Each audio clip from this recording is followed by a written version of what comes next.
ओम नमः शिवाय। ये मांडुक्य उपनिषद है, बुक क्रमांक नंबर 69, पाना नंबर 128 है। देखते हैं ये क्या लिखा है इसमें।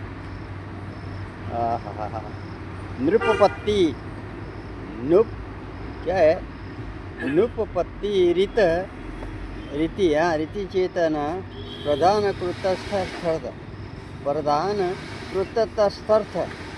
पुत्रस्थ मतलब प्रधान कृतस्थर्थ हम कृतस्थर्थ आत्मा मान्य समा क्या लिखा है, समावायात मतलब सुनो प्रधान कृतस्थार्थ स्म्यात्मन क्या है, समान्वयात मतलब समान्वयात होना चाहिए। यदि ही प्रधान कुत्यो न बंधो मोक्षो क्या लिखा है, वार्य पुरुषेषु भेदेन सुमति ततः प्रधानस्य परार्थ क्या लिखा है, लिखा है परार्थ होना चाहिए। परार्थ मात्मिकत्वे नोपपद्य इति युक्ता पुरुष भेद कल्पना न च संख्यर्बंधो मोक्ष वार्य क्या लिखा है, वार्य पुरुष समावेतो भ्यू पगम्यते क्या है, निर्विशेषाच्च क्या लिखा है, निर्विशेषाच्च मतलब चेतन मात्रा आत्मा भूमि पगम्यते अतः पुरुष सत्ता मात्र प्रयुक्तमेव प्रधानस्य परार्थसिद्धं न तो पुरुष भेद है ना, प्रयुक्तमिति अतः पुरुष भेद कल्पनायां न प्रधानस्य परार्थ हेतु अब हेतु लिया है दुए का, फिर आ गया इसमें। अभी इसमें न ये क्या लिखा है, चान्यात् पुरुष भेद कल्पनायां प्रमाणमस्ति सांख्यानाम परसत्ता मात्रवेव क्या लिखा है, परसत्ता मात्रमेव चैतन्य मिथ्याकृत्य स्वयं बध्यते मुच्यते प्रधानम परपक्षो पलिब्ध मात्र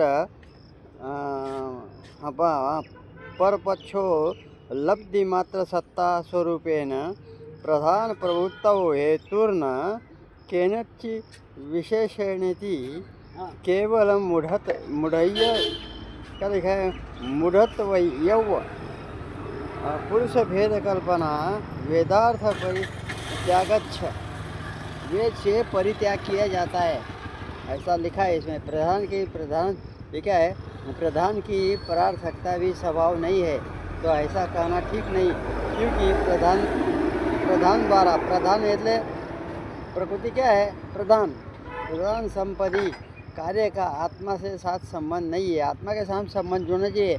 ये देह बुद्धि जो है ना, देह बुद्धि मन, ये मन को जोड़ देता है देह बुद्धि नहीं होनी चाहिए, आत्मबुद्धि। देह बुद्धि सोडून द्यावी, आत्मबुद्धि करावी, आत्मा के साथ बुद्धि को जोड़ो तब जाके वो होगा, संबंध नहीं। यदि प्रधान पूर्वक बंध या मोक्ष पुरुषों में पृथक रूप से समावेत होते तो आत्मा का एकत्व मानने की प्रधानता की पर्यार्थता संभव नहीं हो सकती, नहीं होगा ना, कैसे होगा। और तब पुरुषों की भेदों की कल्पना करना ठीक थी, किंतु सांख्यवादी तो बंध या मोक्षों के पुरुषों संबंधी ही नहीं मानते, वो नहीं मानते ना, मेरे जैसे नहीं मानेगा, क्यों मानेगा, वो तो मुक्त होना है, उसका शिव क्या है, वो जिसको चुन लेता है वो शिव ही चुनता है। जब बगीचे में फूल लगा है तो उसमें भी शिव होता है, अंदर भी शिव होता है, वही चुन लेता है। जिसको मोक्ष करना है वो उसके हाथ में होता है, अपने हाथ में नहीं। मांगने से कुछ नहीं मिलता है, पाने से भी कुछ नहीं मिलता, वो उसका ही काम है, तो वो खुद ही हो जाता है, ऐसा मान दे। वो तो आत्मा से निर्विशेष और चेतना मात्र ही मानते हैं। अतः प्रधानता की परार्थता मतलब परार्थ होना चाहिए ना, मैंने कहा था एक बार भी पीछे प्रवचन किया था। परार्थ अर्थात पुरुषार्थ अर्थ फिर बाद में कुछ नहीं बनता है इसमें, तो स्वार्थ हो जाता है, स्वार्थी। परार्थ तो केवल पुरुषों की सत्ता मात्र से ही सिद्ध है, पुरुषों के भेद के कारण नहीं। इसीलिए पुरुषों की भेद कल्पना से प्रधान की परार्थता का कारण नहीं है। बराबर। इसके सिवा सांख्यवादियों के पास पुरुषों का भेद मानने से कोई प्रमाण नहीं है, पर आत्मा ही सत्ता मात्र को ही निमित्त बनाकर प्रधान का स्वयं बंध और मोक्षों को प्राप्त होता है, और वहाँ केवल उपलब्धि मात्र सत्ता रूप से ही प्रधान की प्रवृत्ति में हेतु है, किसी विशेषता के कारण नहीं। अतः केवल मूर्ता से ही पुरुषों की भेद कल्पना और वेदार्थ का परित्याग किया जाता है। ओम नमः शिवाय। अब ये भी ले लेते हैं भाई। अभी ये क्या है, ये क्या है, ताभुर्वे शेकिदा इच्छा दय। इसमें क्या लिखा है, वैशेषिक मत, इसमें लिखा है वैशेषिक मत समीक्षा आत्मसमावायीन इति ततप्य सत् वृत्ति हेतूनां संस्कराणा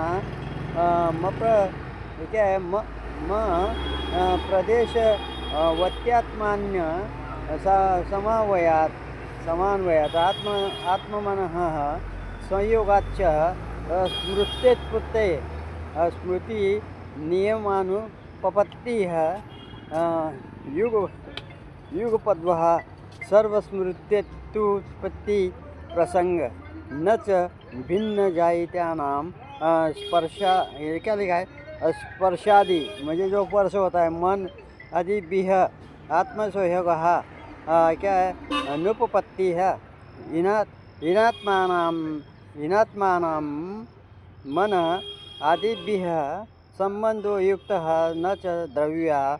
क्या है द्रुपादयो गुणः कर्म सामान्य विशेष समवाया वा भिन्नः सन्ति परेशान यदि।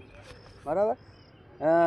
इसके सिवा वैशेषिक क्या लिखा है, वैशेषिक आदि मत क्या है मतलम्बी जो कहते हैं कि इच्छा आदि आत्मा के धर्म है, जो उसका कथन भी ठीक नहीं है, क्योंकि स्मृति के हेतुभूत संस्कारों के प्रदेशहीन निरवय आत्मा से समवाय संबंध नहीं हो सकता। यदि आत्मा और मन के संयोग से स्मृति की उत्पत्ति माना जाए तो स्मृति का कोई नियम ही संभव नहीं है, अथवा एक साथ ही संपूर्ण स्मृतियों के उत्पत्ति का प्रसंग उपस्थित हो जाएगा।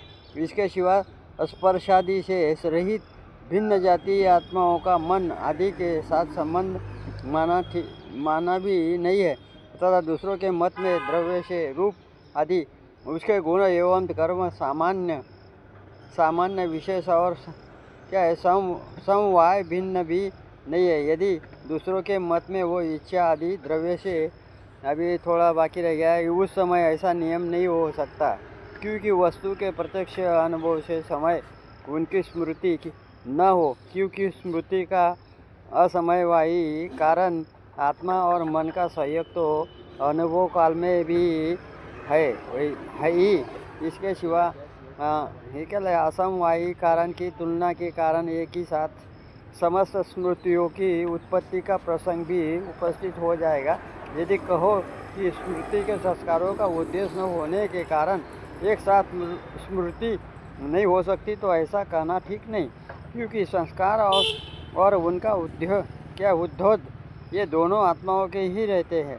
इस विषय में उनका एक मत नहीं है, इसलिए इनकी गणना स्मृति के सामग्री के अंतर्गत नहीं हो सकती। वैशेषिक मत में साधारण द्रव्य गुण कर्म सामान्य विशेष और समवाय ये प्रकार के भाव पदार्थ उनमें द्रव्य उससे कहते हैं, जिससे साथ गुण एवं क्रिया आदि समवाय संबंध रहे। गुण रूप रस एवं गंध आदि के कहते हैं। कर्म गमान दी क्रिया सामान्य जाति मनुष्यत्व क्या लिखा है पशुत्वादि विशेष परमाणुओं के उस परस्पर भेद करने वाला धर्म जिसे कारण कारण कारण कहते हैं। कारण, अब कारण का तो पता नहीं ना। अब कारण तो होगा, जब मृत्यु शरीर है तो कारण तो लगेगा, कोई ना कोई कारण तो होगा। कारण वही है कि जो मृत्यु होता है उसका कारण, जो प्रकृति परिवर्तन होती है वो कारण नहीं ढूंढ पाता। कारण बिगड़ तो सृष्टि प्रकृति चलेगी नहीं ना, कोई ना कोई तो कारण होगा। लेकिन कारण का पता नहीं चलता कि कौन कर रहा है, कौन है, कोई तो है। बिना ऐसा करे बिगड़ तो कुछ होगा नहीं ना। ये मृत्यु शरीर है तो परिवर्तन क्यों होता है? तो यही तो अपने को परिवर्तन में जाके फंसा दिया। और भगवान शिव अकेला एकदम संत जाके बैठ गया अंदर, सबके शिव शरीर के अंदर, सबके अंदर है। अब इसको पता नहीं लग रहा कि हो क्या रहा है, नहीं पता लगता ना।